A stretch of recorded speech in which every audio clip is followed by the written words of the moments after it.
안녕하세요. 어느새 또 일주일이 지났습니다. 지난주에는 소장 작성 두 번째 과제를 내주었죠. 첫 번째보다는 조금 더 수월하게 할 수 있었으리라고 믿습니다. 그럼 오늘도 여러분들이 작성해 제출한 소장에 대한 강평으로 수업을 시작하도록 하겠습니다. 이번 과제는 교재 56쪽에 있는 연습 문제 2에 나와 있는 상담 내용을 기초로 소장을 작성하는 것이었습니다. 여러분들이 상담을 해서 얻은 사실관계를 기초로 소장을 작성할 때, 첫 번째로 고려해야 할 것이 무엇인가요?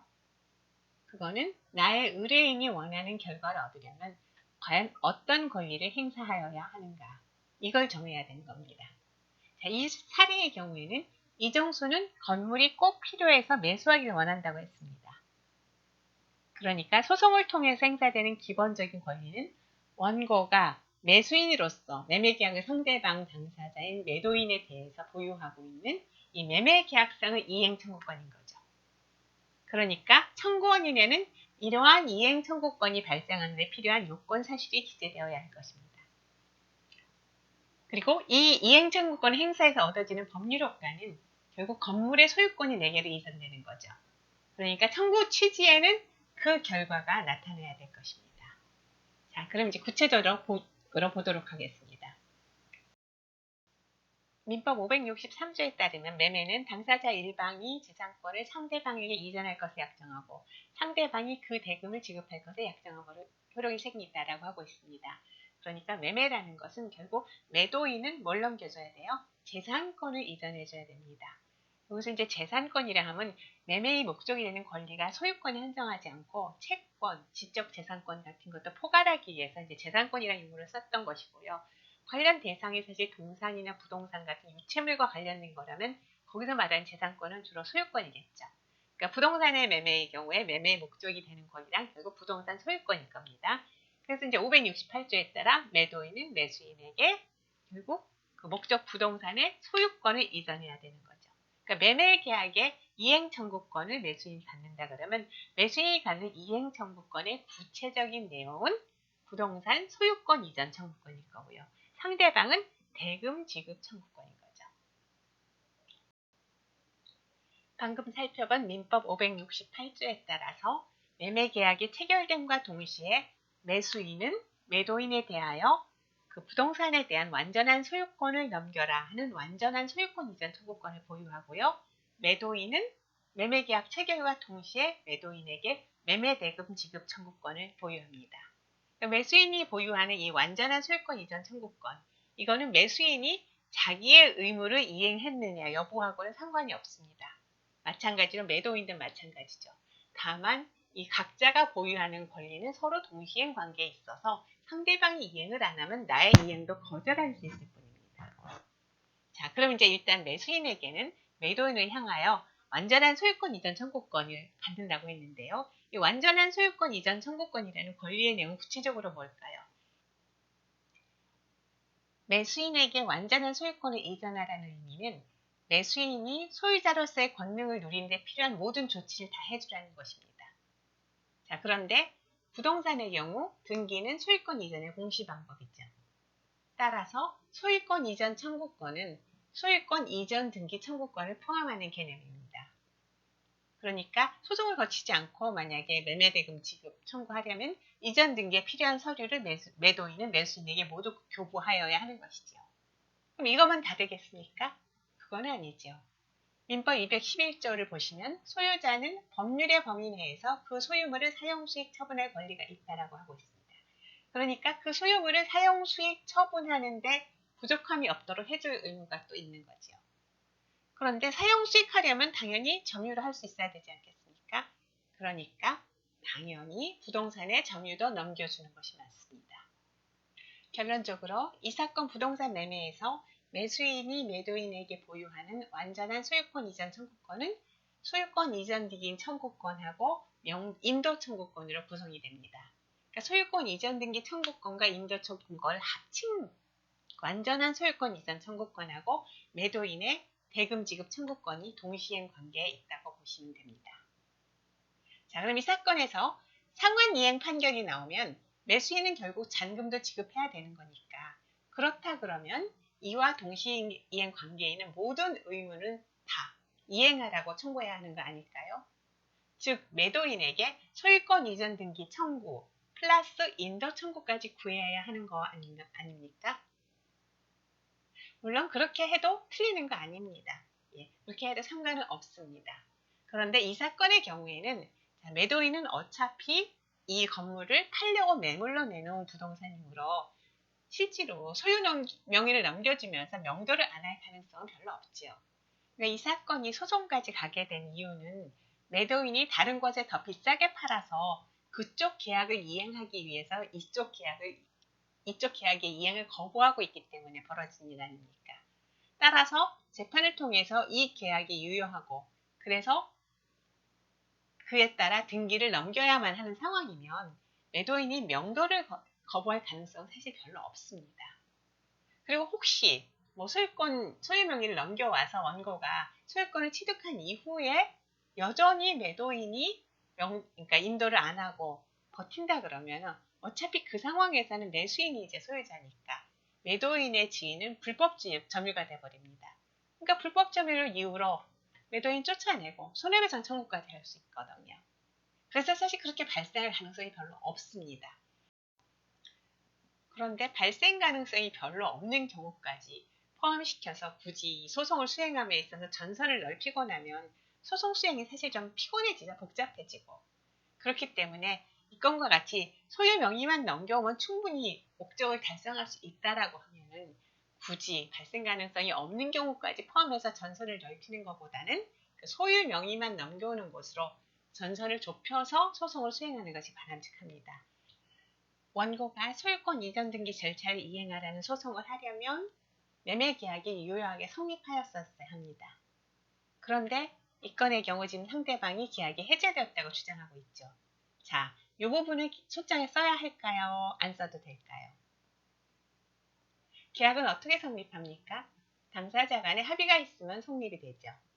그러니까 해제는 계약이 유효하게 성립하였음을 전제로 그렇지만 후발적 사유로 계약의 효력이 소멸되었다는 주장입니다.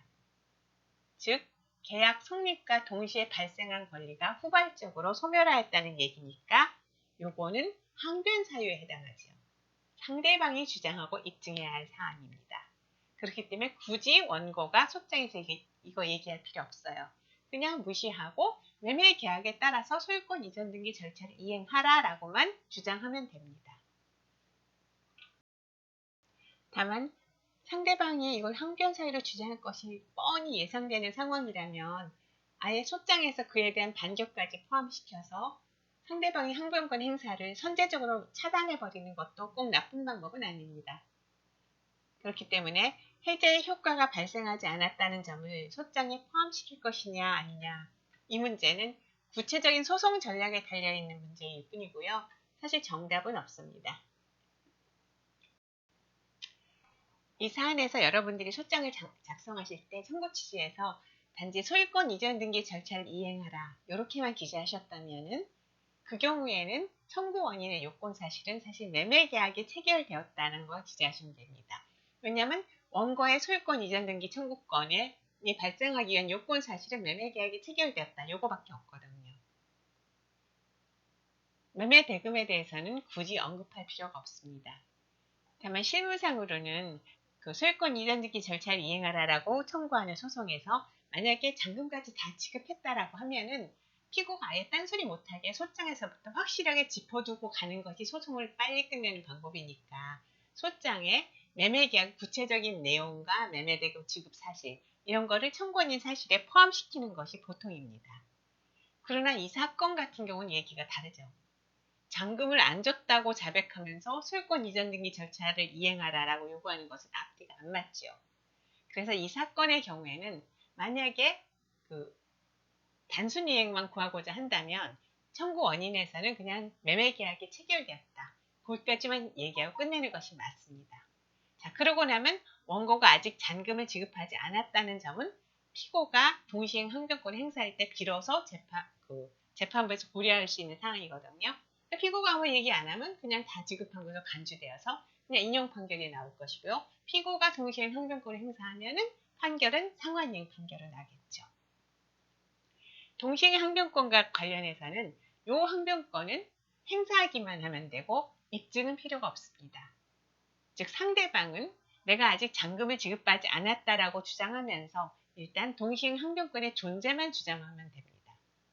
그렇게 되면 그 이후에 매매대금이 지급했는지 여부는 원고가 주장하고 입증해야 되는 사실입니다. 즉 매매대금이 지급했다. 요거는 상대방의 동시행 항변권을 소멸시키는 그 권리 소멸 사유거든요. 그래서 그 상대방의 동시행 항변권이 소멸됐다고 주장하기 위해서 원고가 내가 대금을 지급했다라고 주장해야 되고요. 원고가 그 얘기를 안 하게 되면 지급을 안 한 걸로 돼서 이제 상환이행 판결이 나오겠죠. 이 상황 같은 경우는 지급을 안 했으니까 뭐 안 하는 게 아니라 못 하는 거죠. 그렇기 때문에 어차피 피고가 동시행 항변권 행사하기만 하면은 그 다음엔 결국 내가 어디까지 지급했고 얼만큼 지급이 안 됐다는 건 원고가 주장을 하고 입증해야 되니까 어차피 결과적으로는 상환이행이 나올 수밖에 없거든요. 그렇다면 소송 전락상으로는 사실 처음부터 상환이행을 구하는 것이 바람직합니다. 왜냐하면은 지금 전부이행을 구했다가 결국 상환이행 판결이 나면은 그 판결은 일부 인용 판결이 되잖아요. 그렇게 되면은 소송 비용 부담만 늘어나는 거죠. 왜냐하면 원고가 청구하는 것이 전부 인용되면 소송 비용 원칙적으로 피고가 부담한다는데 원고가 청구하는 것 중에 일부가 인용되게 되면은 소송 비용도 얼만큼 인용했느냐 그 비례에 따라서 원고와 피고가 부담해야 될 비율을 나누거든요. 그러니까 이제 괜히 쓸데없이 무조건 이행하라고 했다가 상환이행 판결을 받는 거는 비용 면에서도 별로 안 좋고요. 그리고 사실 재판부에게 주는 인상이 별로 안 좋죠. 내가 잔금을 안 받은 게 확실한데 그걸 잔금 얘기를 하지도 않고 그냥 무조건 상대방 보고만 의무를 이행하라는 거는 별로 좋지 않기 때문에 특별히 뭐 전략상 이렇게 해야 될 만한 그런 이유가 있는 것이 아니라면 이번 사례 같은 경우에는 처음부터 상환이행을 구하시는 것이 바람직합니다. 자, 잔금 지급과 상환이행 하라라고 청구하려면 원고가 지급해야 되는 잔금액이 청구 원인에서 특정되어야 합니다. 그러니까 청구 취지에서는 잔금 금액을 기재하고 요거 지급과 상환으로 소유권 이전 등기 절차를 이행하라 이렇게 기재하겠지만 청구 원인에서는 왜 그만큼만 지급되면 되는지 그 설명이 나와야 되는 거죠. 그러니까 매매대금의 구체적인 내용, 계약금, 중도금, 잔금이 얼마인데 계약금과 중도금은 언제 지급했다. 그러니까 잔금과 상환으로 이행하라 이렇게 돼야 됩니다. 근데 여기서 말하는 지급이라 함은 실제로 지급됐거나 또는 변제 공탁에 의해서 이행되는 경우 두 가지 경우가 다 가능하겠죠. 자, 그런데 지급으로 인정되는 변제 공탁의 경우에는 그냥 돈을 맡겼다. 그래서 변제 공탁이 아닙니다. 변제 공탁으로서 적법한 요건을 충족해야 됩니다. 그러니까 여러분들이 변제 공탁을 주장하기 위해서는 적법한 변제 공탁의 요건을 미리 따져보실 필요가 있죠. 민법 제487조는 변제 공탁의 요건, 효과에 관하여 채권자가 변제를 받지 아니하거나 받을 수 없는 때에는 변제자는 채권자를 위하여 변제 목적물을 공탁하여 그 채무를 면할 수 있다. 변제자가 과실 없이 채권자를 알 수 없는 경우에는 같다. 이렇게 규정하고 있습니다. 그러니까 변제 공탁을 할 수 있는 경우는 변제를 받지 아니하거나 받을 수 없는 경우입니다. 근데 우리 사안의 경우에는 받을 수 없는 경우는 아니니까 결국은 채권자가 변제를 받지 아니하거나에 해당될 때 비로소 그 공탁이 적법한 변제 효과를 나타내는 것이죠. 그런데 자, 변제를 받지 아니하거나라고 하면은 내가 줬는데 안 받는 게 안 받는 거잖아요. 그러니까 적법한 이행의 제공을 전제로 하고 있는 겁니다. 그러니까 원고가 적법하게 이행의 제공을 했음에도 불구하고 채권자가 받지 않았을 때 변제 공탁이 가능한 거지 적법한 이행의 제공이 없었다 그러면은 변제 공탁이 될 수 없는 겁니다. 변제를 위한 이행의 제공은 채무 내용에 따라 현실 제공을 하는 것이 원칙입니다. 여기서 현실 제공이라 함은 매매계약의 내용에 따라서 그리고 의무 이행지에서 이행되었을 때 적법한 현실 제공이 됩니다. 자, 그러면 의무 이행지는 어디죠? 당사자 간에 합의가 있었으면 당사자 합의한 곳에서 이행하면 됩니다. 당사자 간에 합의가 없는 경우에는 민법 467조 제2항이 보충적으로 적용돼서 채권자의 주소지가 의무 이행지입니다. 그리고 만약에 의무를 이행함에 있어서 채권자의 수령행위가 필요할 때는 그때는 현실의 제공까지는 안 하고 그냥 변제 준비가 완료됐다고 통지하고 그리고 받으라고 수령을 che고하면 됩니다. 그런데 이 사안에서 중도금 변제와 관련하여 과연 적법한 이행의 제공이 있었나요?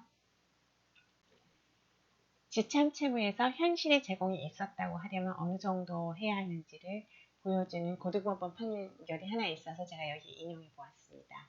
자, 이 판결의 사실관계를 보시면 원래 이 피고의 집에서 이행을 하기로 약속이 돼 있었습니다. 그래서 원고는 피고의 집에 중도금을 가지고 찾아갔는데 피고가 만나주지 아니하기 때문에 피고의 가족에게 중도금을 지급하러 다녀갔다는 사실, 그리고 피고가 기고하는 대로 곧 원고 회사에 연락해달라는 부탁까지 하고 돌아왔습니다. 그렇지만 피고는 아무 연락을 하지 않았습니다. 이렇게 해서 이제 중도금 지급기일이 지나고 장대금 기일이 돌아왔습니다. 그래서 원고 회사는 피고에 대하여 이 중도금 수령할 것과 장대금으로 약정기일에 지급할 터니 수령하라는 취지의 통고를 했습니다. 피고는 이 통고를 받고도 아무런 응답을 하지 않습니다. 그래서 이번에 이제 잔금 지급기일에 도래할 무렵에 원고회사 직원이 다시 한번 피고의 집을 방문합니다. 이번에는 중도금과 잔금을 다 합쳐서 가지고 왔죠. 그런데 피고는 아무런 연락도 없이 집을 비운 채 만나주지 아니하고 그래서 결국 수령을 안 했죠. 자, 이렇게 되자 원고회사는 피고의 수령 거절을 이유로 변제 공탁을 했습니다.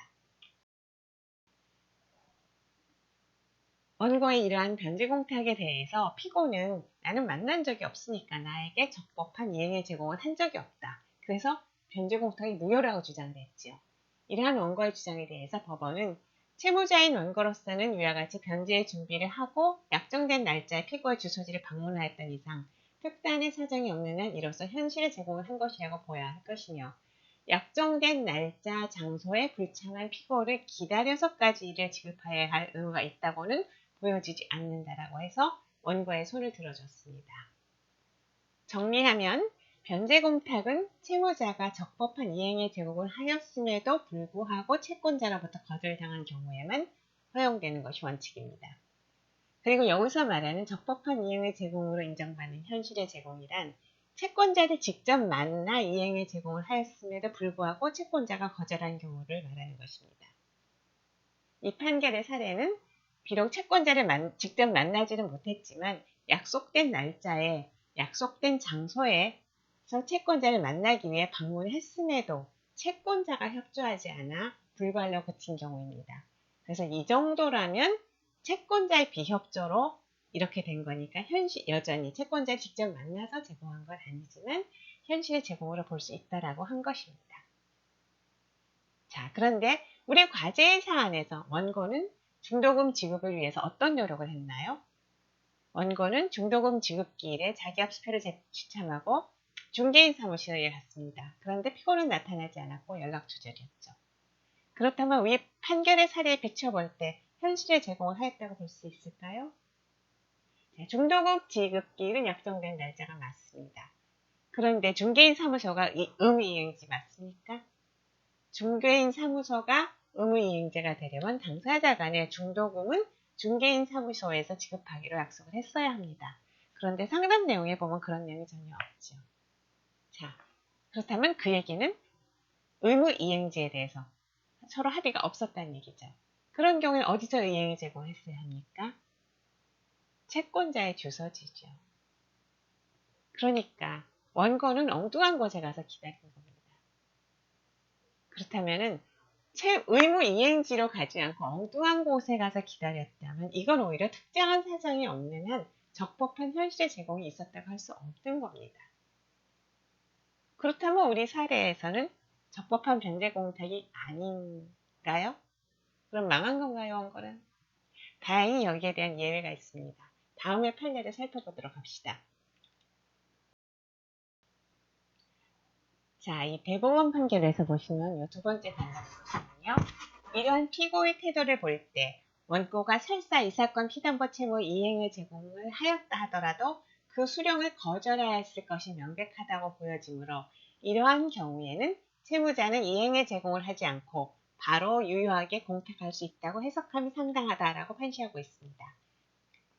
그러니까 그 여러 가지 정황으로 볼 때 채권자가 수령을 거절할 것이 명백한 상황이라 하면 그때에는 채무자가 이행을 제공을 하지 않고 바로 변제 공탁해도 된다라는 것이 현재 판례의 입장입니다.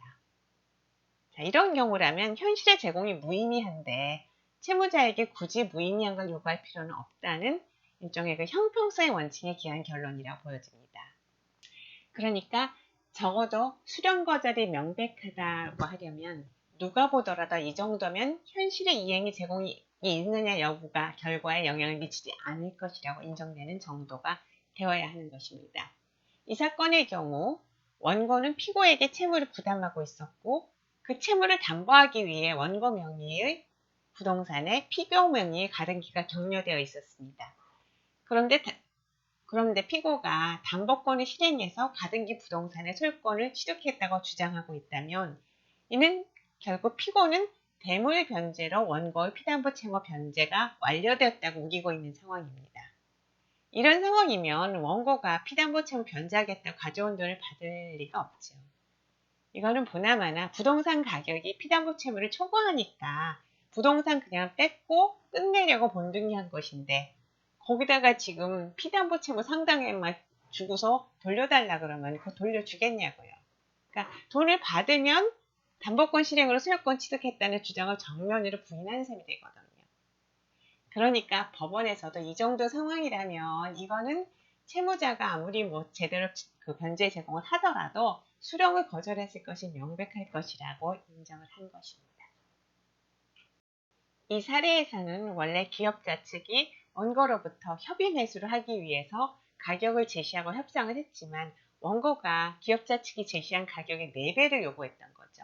아니면 다른 토지를 달라라고 하면서 계속 협조를 안 했기 때문에 결국 수용 절차로 갈 수밖에 없었고요. 그런데 중앙토지수용위원회에서 재결한 보상금은 원래 기업자 측이 제시했던 바로 그 금액이었습니다. 그러니까 원고가 여기에 대해서 바로 이의 신청을 해버린 겁니다. 이 상황이라면 사실은 원고의 이의 신청은 명백한 거절의 의사표시로 볼 수 있겠죠. 그래서 대법원에서도 이러한 사정에 비추어 보면 설사 원고가 보상금의 현실 제공을 받았다고 하더라도 그 수령을 거절했을 것이 명백하므로 원고에게 보상금을 공탁한 조치는 적법하다라고 판시하였습니다.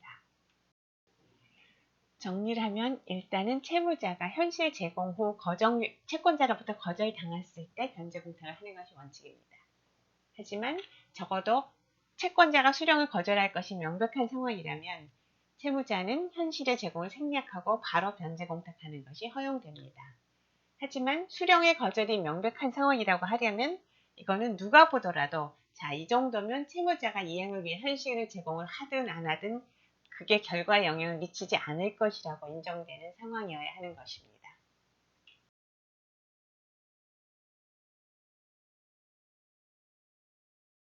변제 공탁에 관한 민법 제487조는 채권자가 수령을 거절하거나 수령이 불능인 상황이 발생하였음에도 채무자는 여전히 자신의 의무를 이행해야 한다는 그 부담에서 벗어날 수 있는 방법을 제시하는 것입니다.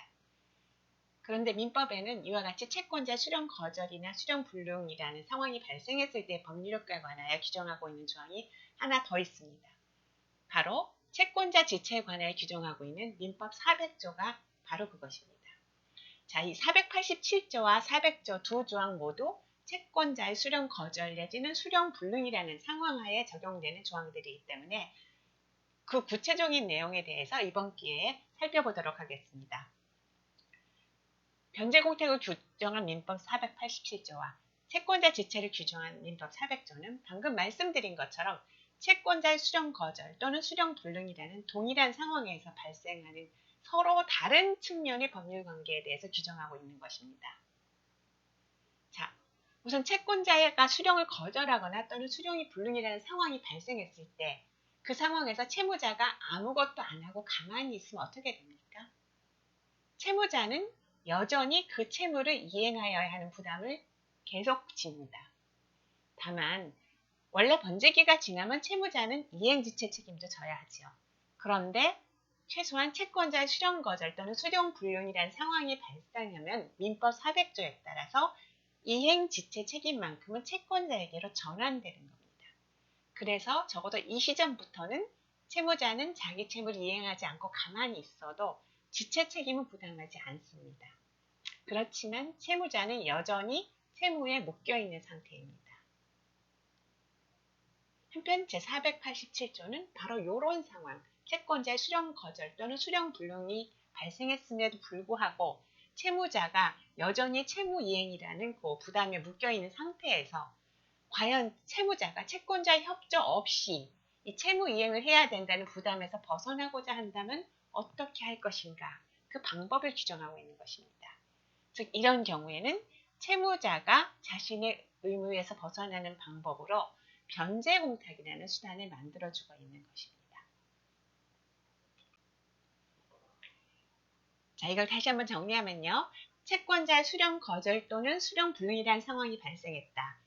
이 상황에서 채무자는 더 이상 이행지체 책임은 지지 않지만 그렇다고 채무자의 이행 의무 자체가 없어지는 것은 아닙니다. 그래서 여전히 채권자의 생각 내지는 상황이 바뀌어서 이행을 하라고 요구하면 채무자는 이행을 해야 합니다. 그런데 사실 채무자 입장에서는 언제 이행을 해야 할지도 모르는 이런 불확실한 상태로 대기하는 것은 사실 굉장히 부담스럽고 불안하지요. 그래서 이런 부담에서조차 벗어나고 싶다면 사용할 수 있는 수단이 바로 민법 제487조에 규정한 변제공탁입니다. 그렇기 때문에 민법 제487조에서 말하는 채권자가 변제를 받지 아니하거나 받을 수 없는 때에는 판단하는 기준하고요. 민법 제400조에서 말하는 채권자가 이행을 받을 수 없거나 받지 아니하는 때에 해당하는지 여부를 판단하는 기준은 같아야 됩니다. 그러니까 즉 받지 아니한 때, 즉 수령 거절 상황임을 인정하기 위한 전제 조건으로서 요구하는 적법한 이행의 제공이 있었는지에 대한 판단도 동일한 기준이 적용되어야 하는 것입니다.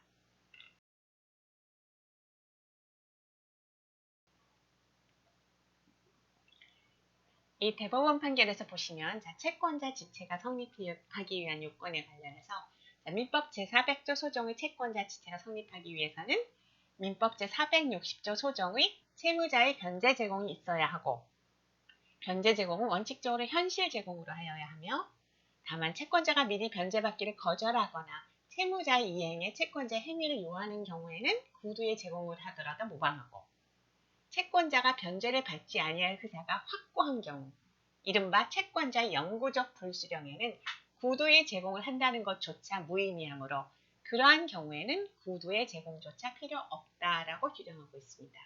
그래서 이 판결에서 제시한 채권자 지체가 성립되기 위한 변제 제공은 첫째, 현실 제공의 원칙이 있지만 채권자가 미리 거절하거나 채무 이행에 채권자 행위를 요하는 경우에는 구두의 제공으로도 무방하다. 그렇지만 채권자가 변제를 받지 아니할 의사가 확고한 경우에는 구두 제공조차도 필요 없다라고 함으로써 변제 공탁의 전제 조건으로 요구되는 이행의 제공의 정도와 동일한 기준을 제시하고 있습니다. 그런데 이 판결의 두 번째 단락을 보시면 그러한 구두의 제공조차 필요 없는 경우라고 하더라도 이는 그로써 채무자가 채무불이행 책임을 면한다는 것에 불과하고 민법 제538조 제1항 제2문 소정의 채권자의 수령 지체 중에 당사자 쌍방의 책임 없는 사유로 이행할 수 없게 된 때에 해당하기 위해서는 현실 제공이나 구두 제공이 필요하다라고 해서 수령 지체가 되기 위해서는 최소한 구두 제공이 필요하다라고 이야기하고 있죠. 그래서 위에 단락하고는 좀 모순되는 내용을 얘기하는 것처럼 보입니다. 근데 사실 이게 그렇지는 않습니다. 우리가 일반적으로는 채권자의 수령 지체와 채권자 지체는 거의 같은 의미를 많이 씁니다. 대체로는 그게 맞습니다. 다만 민법 제538조 제1항 제2문에서 사용된 채권자의 수령 지체라는 용어는 특수한 상황에서의 적용을 염두에 두고 있는 것입니다. 즉, 이 조문의 맥락상 제400조 소정의 채권자 지체보다는 범위가 좁은 어떤 특수한 상황을 가리키는 것입니다.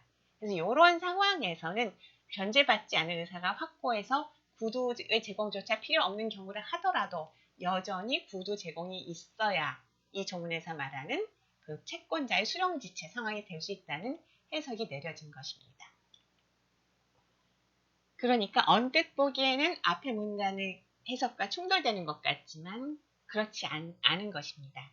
두 번째 단락의 해석은 전혀 다른 상황에서 한정적으로만 적용되는 것이기 때문입니다.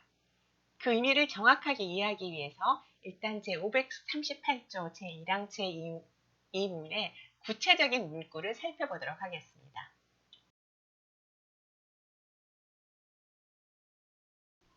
(538조) 제1항을 보겠습니다. 쌍무계약의 당사자 일방의 채무가 채권자의 책임 있는 사유로 이행할 수 없게 된 때에는 채무자는 상대방의 이행을 청구할 수 있다. 채권자의 수령 지체 중에 당사자의 책임 없는 사유로 이행할 수 없게 된 때에도 같다. 자, 이 조항은 결국 위험 부담의 문제입니다. 자, 위험이라는 것은 법조항에서 잘 규정한다고 해서 없앨 수 있는 것은 아닙니다. 그러니까 위험과 관련한 법의 역할이라는 것은 결국 존재하는 위험을 가능한 한 공평하게 누군가에게 부담시키기 위한 기준을 제시하는 것에 불과합니다. 그러니까 538조 제1항 본문이 이야기하는 것은요. A와 B가 서로에게 동시에 이행 의무를 부담하는 상황에서 A에게 책임 있는 사유로 B의 채무가 이행이 불가능하겠다. 이런 경우에는 A와 B를 비교한다면 결국 A의 잘못이 더 크니까 A가 그 위험을 부담하라는 의미입니다. 그래서 A의 동시 이행 항변권을 뺏어버리는 거죠. 결과적으로 이행 불능에 빠진 B는 자기 의무를 이행하지 않고도 A에게 이행 청구를 하는 것이 가능해지는 것입니다. 자, 그렇다면 이 본문을 반대로 해석하면 A나 B 모두에게 책임이 없는 사유로 B가 이행 불능이 된 경우는 어떨까요?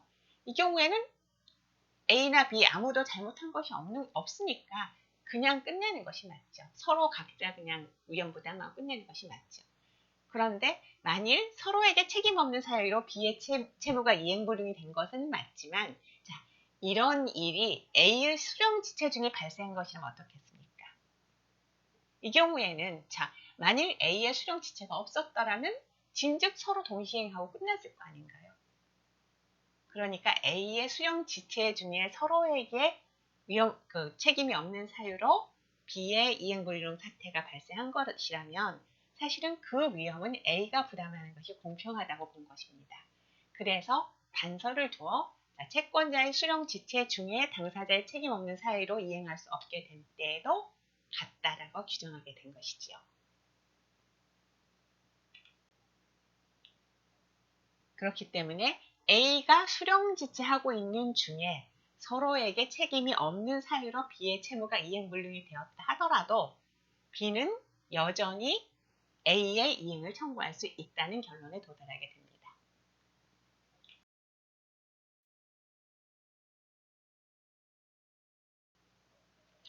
그래서 정리하면 결과는 이 슬라이드와 같이 됩니다. 즉 채권자 지체라는 상황이 발생했을 때는 채권자 지체가 성립된 시점부터 채무자는 일단 지체 책임을 면하지요. 그리고 의무로부터도 벗어나고 싶다 하면은 공탁을 하면 됩니다. 그런데 민법 제538조 제1항에서 말하는 수령 지체의 경우에는 쌍무계약에서 일방 당사자의 수령 지체 중 쌍방이 책임 없는 사유로 상대방의 채무가 이행불능이 된 경우이기 때문에 이 경우에는 여전히 그 538조 1항의 단서에 따라 A에게 이행을 청구할 수 있다. 그런데 그런 경우에 과연 상대방이 수령 지체에 빠졌느냐를 판단하기 위해서 요구하는 그 이행의 정도는 앞에서의 경우하고는 좀 다르다는 겁니다. 자, 487조의 변제 공탁하고 400조의 채권자 지체는 근본적으로 잘못이 없는 채무자를 보호하기 위한 것입니다. 그러니까 이런 경우에 변제 공탁을 통해 채무자가 채무를 면하더라도 또는 400조 채권자 지체 조항에 따라서 채무자가 지체 책임을 지지 않더라도 채권자가 사실 별로 억울할 것이 없습니다. 그렇기 때문에 채무자에게 조금 더 관대할 수가 있습니다. 그런데 538조의 반사의 상황은 조금 다르지요. 이건 수령 지체에 빠진 채권자로부터 동시행 항변권을 박탈하는 문제입니다. 그래서 이 요건은 앞의 두 경우보다는 좀 더 엄격할 필요가 있습니다. 그렇기 때문에 채권자가 과연 수령 지체라는 상황에 있느냐를 판단하기 위해서는 단순히 존재하는 상황만으로부터 채권자의 이행 거절 의사를 도출해서 묵시적인 이행 거절로 추정하는 것으로는 수령 지체를 인정하기 부족하다는 것입니다. 적어도 이 경우에는 최소한 채무자가 구두 제공이라도 해서 채권자의 수령 거절 의사를 확실하게 확인하라는 것이 판례의 입장인 것입니다. 채권자가 이행을 받을 수 없거나 또는 이행을 받지 않는 상황이 발생하면 민법 제400조에 따라 채무자는 더 이상 이행지체의 책임을 지지 않습니다. 이 상황에서 채무자가 채무를 면하고 싶다 그러면 공탁이 가능해집니다. 그런데 채권자가 이행을 받지 않았다는 이유로 이러한 채권자 지체 상황으로 인정되려면 채무자가 일단 현실 제공을 했어야 하고요. 그게 원칙입니다. 다만 채권자가 미리 거절의 의사표시를 했다거나 또는 채권자 협조가 필요한 상황에서는 채무자는 구두 제공만으로도 이행의 제공을 한 것이 됩니다. 또한 여러 가지 상황을 종합해서 볼 때 이 정도면 채권자의 수령 거절 의사가 확고하다 하는 상황에서는 구두 제공조차 필요가 없습니다. 하지만 서로 동시 의무를 부담하고 있는 상황에서 어느 한 당사자가 이행을 거절해서 양쪽 의무가 다 이행이 되지 않고 있다가 서로에게 책임이 없는 사이로 상대방의 의무가 이행이 불능이 된 경우, 이때 이행 불능이 된 당사자가 상대방에게 수령 지체를 이유로 자신의 의무는 이행하지 않고 상대방의 의무 이행만 요구하려면 이때는 묵시적인 수령 거절은 인정되지 않고 최소한 구두의 제공이라도 해서 상대방으로부터 명확한 수령 거절 의사를 확인했어야 한다는 것입니다.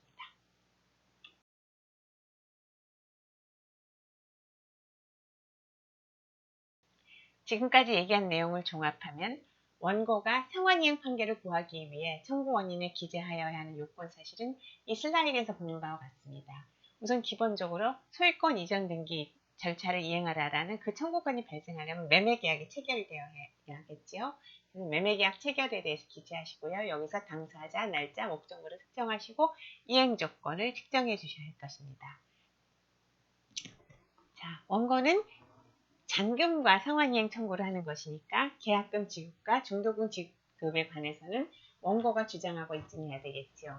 그러니까 계약금을 언제 어디서 지급했는지 기재하셔야 되고요. 그 다음에 중도금 지급에 관해서도 기재하셔야 되는데 중도금 지급은 변제 공탁을 했기 때문에 어떠한 변제 공탁 요건을 충족을 해서 변제 공탁을 하게 되었는지가 기재가 되어야 할 것입니다.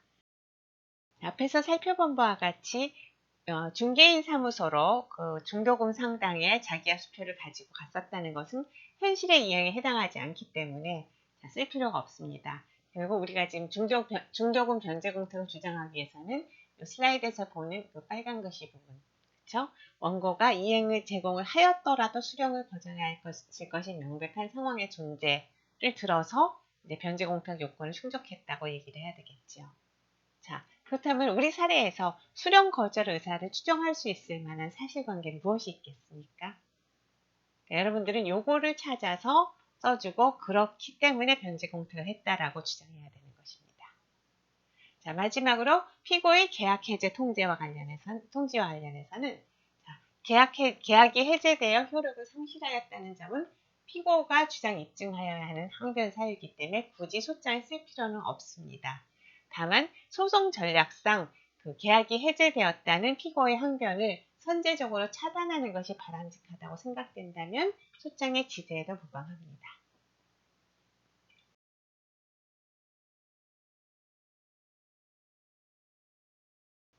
이제 소장의 구체적인 기재에 관하여 살펴보도록 합시다. 당사자 주소는 소송 대리인이 없는 경우에는 당사자의 정확한 연락처 기재가 중요합니다. 그래서 주소를 정확하게 기재해 주실 필요가 있습니다. 주어진 사료에선 주소가 현대아파트라고 되어 있는데 만약에 소송 대리인이 없는 경우에는 이렇게만 쓰시면 원고에게 연락이 안 되기 때문에 곤란합니다. 전화번호, 이메일 등 보조적인 연락수단도 함께 기재하여야 합니다. 하지만 소송대리인이 있으면 어차피 법원에서는 소송대리인에게 연락을 할 것이기 때문에 그 당사자의 연락처를 그렇게 자세하게 쓸 필요는 없고요. 소송대리인의 연락처를 명확하게 기재해야 합니다. 그래서 소송대리인의 주소뿐만이 아니라 전화번호, 이메일 같은 것도 기재하는 것이 원칙입니다. 다만 실무에서는 사실 이 용지는 인쇄된 양식을 사용하고 있거든요. 그리고 대체를 보면 그 용지의 아랫단에 그 변호사의 연락처가 상세하게 기재가 되어 있습니다. 그래서 굳이 당사자 표시에서는 그렇게까지 자세하게 안 쓰고 이 정도로 주소만 쓰시면 됩니다. 실제로 이제 사용하는 용지는 그 원고의 경우에는 아래쪽에 이제 빨간 띠를 표시를 해놓고요. 피고인 경우에는 파란 띠를 표시해서 내가 원고 대리인인 경우하고 피고 대리인인 경우하고 사용하는 용지가 다르고요. 그 빨간 띠와 파란 띠, 그 바로 위에 보통 그 변호인의 연락처는 다 기재가 되어 있습니다. 다음에는 청구 취지에 관해서 보도록 하겠습니다. 자, 소유권 이전 등기 절차를 이행하라는 청구 취지에는 목적 부동산의 표시, 등기 원인 및 일자, 그리고 등기의 종류가 기재되어야 합니다. 그리고 목적 부동산의 표시는 등기부 기재와 일치해야 되고요. 소재와 지번, 건물의 종류, 구조와 면적이 기재되어야 합니다. 그래서 원고에게 부산 수영구 연수로 249번지 30개 이제 소재와 지번이고요. 그 지상 철근 콘크리트죠. 슬래브 지붕 단층 주택. 그래서 건물의 종류와 구조 그리고 200평방미터에서 면적까지 기재해 주셔야 합니다. 이 단층주택 200평방미터에 관하여 2015년 4월 6일 매매를 원인으로 한 소유권 이전 등기 절차를 이행하라. 근데 요거를 상환 이행을 구하고 싶으니까 앞부분에다가 원고로부터 1억 2,500만 원을 지급받은 바 동시에 라는 내용이 들어가면 됩니다. 2번 항에서 소송 경우 피고가 부담한다. 3번에 제1항은 가집행할 수 있다는 쓰지 않습니다. 왜냐하면 등기 관련된 판결은 의사의 진술을 명령하는 판결이기 때문에 가집행 청구를 붙일 수 없습니다. 청구 원인에는 일단 원고의 소유권 이전 등기 청구권의 발생 원인인 그 매매계약에 대해서 기재를 해주셔야 되겠죠. 그래서 매매계약의 요건을 정확하게 기재해서 원고는 2015년 4월 6일 피고로부터 청구 취지 기재 부동산을 얼마에 매수하였습니다. 그리고 돈은 어떻게 지급하기로 했습니다. 이렇게 기재를 하시면 되고요. 여기서 이 부동산이 피고 소유라는 것은 요건 사실이 아닙니다. 그래서 굳이 기재하실 필요가 없습니다. 만약에 상환이행 판결을 구하지 않고 그냥 피고는 원고에게 이 부동산에 관하여 소유권 이전 등기 절차를 이행하라 라고만 청구 취지에 쓰셨다면 청구 원인은 여기서 끝나면 됩니다. 왜냐하면 매매계약 체결만 언급하면 충분하기 때문입니다. 하지만 상환이행 판결을 구하는 경우에는 앞에서 살펴본 것과 같이 계약금은 언제 지급했고 중도금은 언제 지급했고 그래서 잔금 얼마를 지급하라. 잔금을 얼마를 지급해야 되기 때문에 그것과 상환으로 내가 등기이행을 구한다라는 내용이 추가적으로 더 나와야 되겠죠. 중도금 지급과 관련해서는 지금 원고가 현실 제공은 하지 않았기 때문에 그냥 어떤 이유로 해서 그 피고에게 수령 거절 의사가 명백한지 그 상황을 기재해 주시면 됩니다. 그래서 보시는 것처럼 원고는 중도금 지급 기일에 중도금 1억 원을 준비하고 피고에게 지급하고자 하였으나 피고와의 연락이 두절되어 피고에게 중도금을 현실 제공할 방법이 없었습니다. 그 후 원고가 알아본 바에 의하면 피고는 원고와 매매계약 체결 이후 또 다른 사람과 매매대금 3억 원의 이중으로 계약을 체결했다는 것입니다. 그렇다면 피고는 원고로부터 중도금을 지급받지 않으려고 의도적으로 원고와의 접촉을 피한 것이므로 이러한 행동을 통해 묵시적으로 중도금 수령 거절의 의사표시를 한 것이라고 보아야 할 것입니다. 이에 원고는 2015년 5월 28일 중도금 1억 원을 변제 공탁하였습니다. 이 정도로 기대해 주시면 될 것 같습니다. 그러니까 연락 두절이 되었다는 것, 그것 자체만으로는 묵시적 거절 의사라 볼 수는 없지만 연락이 두절되었을 뿐만 아니라 보니까 더 비싼 값에 딴 사람에게 팔았더라. 그럼 이 두 가지를 합하면 이거는 결국은 안 받으려고 하는 거 아니겠느냐 이제 이렇게 주장을 해보는 거죠. 물론 이 상황에서 과연 수령 거절의 의사가 명확하다고 할 수 있느냐 하는 점은 실제로 원고가 피고와의 연락을 위해 어느 정도로 노력했느냐 하는 구체적인 사실관계에도 영향을 받고요. 또 이 또한 주관적인 판단이 개입할 여지가 큰 문제이기 때문에 법원이 원고 이런 주장을 받아들일 것이라고 단정할 수는 없습니다. 하지만 현재 주어진 상황에서는 장군과의 상환이행을 구하는 원고의 청구가 인용되려면 채권자의 확고한 수령 거절 의사가 추정되는 상황이 존재했어야만 하죠. 그렇기 때문에 일단 소장에서는 이런 식으로 주장할 수밖에 없습니다. 중도금의 변제 공탁까지 기재했으면 필요한 요건 사실의 기재는 완료가 되었습니다. 그러니까 이 단계에서 청구원인의 기재를 마무리하셔도 됩니다. 다만 피고의 계약 해제 항변을 선제적으로 차단하고 싶다면 계약 해제가 허용되지 않는 이유를 그냥 간단하게 기재하시면 됩니다. 3번처럼 여기서 장황한 법률 기로는 늘어놓을 필요는 없습니다. 그래서 계약 해제가 허용되지 않는 이유까지 기재하고 나면 마지막으로 간단하게 마무리를 해주시면 되고요. 그래서 이제 그 지급해야 되는 그 금원이 얼마고 정확하게 얼마고 그다음에 그 상환으로 이행 절차를 구한다는 걸 기재하면 되고요. 여기서는 이제 그 청구 취지와 달리 지급해야 되는 1억 2천만 원의 성격이 잔금이라는 걸 명확하게 밝혀주셔야죠. 소장에서 입증 방법의 기재는 원고가 소장에 첨부해서 제출하는 증거서류의 목록 기능을 합니다. 그렇기 때문에 각 서증별로 번호를 붙여서 여기다 이렇게 열거를 해주시면 되고요. 어느 서류를 몇 분 했는지는 여기에는 표시할 필요가 없습니다. 그럼 어디에 표시하죠? 그건 첨부 서류의 입증 방법 항목에 기재를 하시면 됩니다. 매매계약서는 계약서 체결 사실을 입증하기 필요하고요. 이게 부동산 관련 소송이기 때문에 등기부 등본은 반드시 제출되어야 합니다. 그리고 계약금 지급 사실을 원고가 증명해야 되기 때문에 계약금 영수증도 제출하는 게 맞지요. 물론 이게 주어진 사례는 여기에 빠져 있습니다만 여러분들이 소송을 한다 그러면 당연히 계약금 영수증 챙겨서 제출하셔야 합니다. 그리고 변제 공탁을 입증하기 위해서 공탁서 제출하셔야 되고요. 갑제호증 내용 증명은 그 계약 해제에 관한 내용을 기재하신 경우에는 이게 필요하겠지만 그렇지 않은 경우에는 제출하실 필요가 없습니다.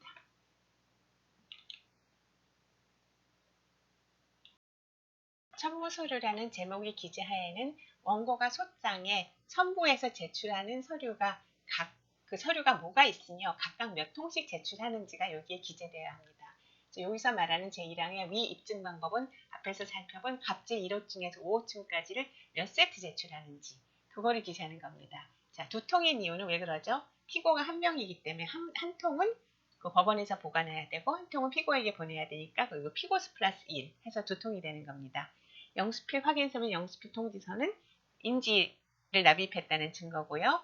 그리고 이게 변호사가 있는 소송이기 때문에 소송이 입장 붙이셔야 되고요. 이 사건의 관할 법원이 될 수 있는 곳은 두 군데가 있죠. 기본적으로 피고의 주소지를 관할하는, 즉 해운대구를 관할하는 법원이 하나 있고요. 또 하나는 부동산 소재지인 수용구를 관할하는 법원도 관할 법원이 될 수 있습니다. 왜냐하면 등록에 관한 소를 제기하는 경우에는 등기 또는 등록할 공공기관이 있는 곳에 법원에 제기할 수 있다. 해서 등기 등록에 관한 특별재판적 규정이 민사소송법에 기용되어 있기 때문입니다. 그런데 실제로는 지금 피고의 주소지인 해운대구로 관할하는 법원도 부산지방법원 동부지원이고 부동산 소재지인 수용구를 관할하는 그 법원도 부산지방법원 동부지원입니다. 그래서 이 사건의 경우에는 관할법원은 부산지방법원 동부지원뿐입니다. 이 사건의 경우 원고의 주소지인 연제구는 관할법원이 아닙니다. 연제구를 관할하는 법원은 이제 부산지방법원 본원이지만 거기는 관할법원이 아니기 때문에 부산지방법원에 제출하시면 안 되고요. 동부지원만이 유일한 관할법원입니다.